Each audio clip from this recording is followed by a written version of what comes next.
కూడా పరోక్షంగా ఈ ఎన్నిక ఏకగ్రీవం కావడానికి సహకరించినరు.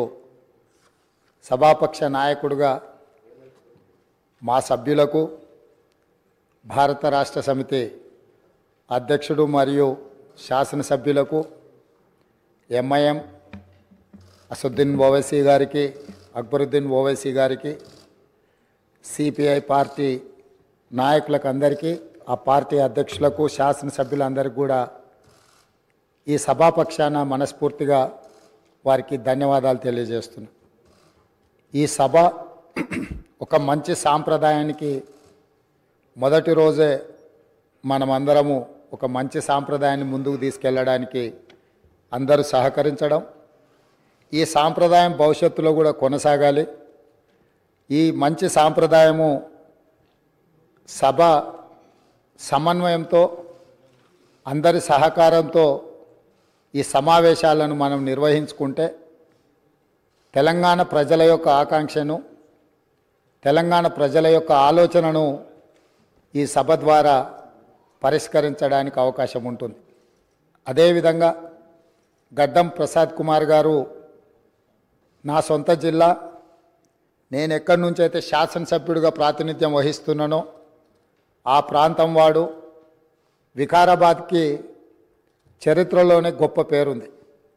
నిజాం సర్కారు ఉన్నప్పుడు చాలా రుగ్మతలు ఉన్న వాళ్ళకి వైద్య సహాయం అందాల్సిన వివిధ రకాల ఇబ్బందులు ఉన్న వాళ్ళందరినీ కూడా వికారాబాద్ గుట్ట మీద వైద్యం చేస్తే అందరికీ ఆ రుగ్మతలు తగ్గి సమస్యలు పరిష్కారం అవుతాయని తెలుసు.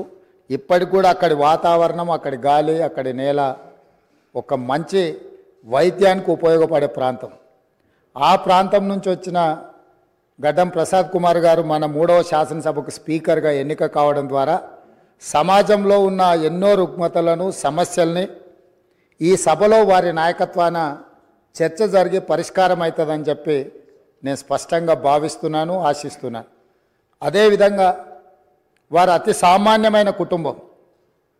వెనుకబడి చిన్న వయసులోనే తండ్రిని కోల్పోయి కుటుంబ బాధ్యతను తీసుకొని 8 మంది సోదరీమణుల మధ్యలో ఒక్కడుగా చిన్న వయసులోనే కుటుంబ బాధ్యతను భుజాల మీద వేసుకొని 8 మంది ఆడపడుచులను సమన్వయం చేసుకుంటూ సమాజంలో కుటుంబం యొక్క గౌరవాన్ని నిలబెడుతూ ఏ లోటు రాకుండా సోదరీమణులందరినీ కూడా ఈ రోజుకు, ఆ రోజు నుంచి ఈ రోజు వరకు సమన్వయంతో ముందుకు తీసుకెళ్తున్నాడు. అంటే ఉమ్మడి కుటుంబం ఎలా ఉండాలి, ఉమ్మడి కుటుంబంలో కుటుంబ సభ్యులకు ఉండే సమస్యల్ని వాళ్ళు అడగక ముందే గుర్తించి పరిష్కరించడం తెలిసింది అని అంటే ఈ శాసనసభ కూడా స్పీకర్ గారి కుటుంబం.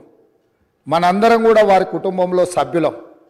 అది ప్రతిపక్షమో, పాలకపక్షమో, విపక్షమో అనే విభేదాలు లేకుండా సభ్యులు అంటే ఈ సభ యొక్క సభ్యులు. ఆ సభ్యులు లేవనెత్తే అంశాలను, వారు లేవనెత్తిన అంశాలలో ఉన్న లోతును దృష్టిలో పెట్టుకొని తప్పకుండా స్పీకర్ గారు ఆ సమస్యలకు పరిష్కారం చూపిస్తారు. ఒక కుటుంబాన్ని, ఉమ్మడి కుటుంబాన్ని నడిపించడం, సమన్వయం చేయడం, సమాజంలో ఆ కుటుంబం యొక్క గౌరవాన్ని నిలబెట్టడం తెలిసిన వ్యక్తులు ఈ సభకు సభాధ్యక్షుడు అయిందంటే మన అందరి యొక్క హక్కులను తప్పకుండా వారు కాపాడతారు.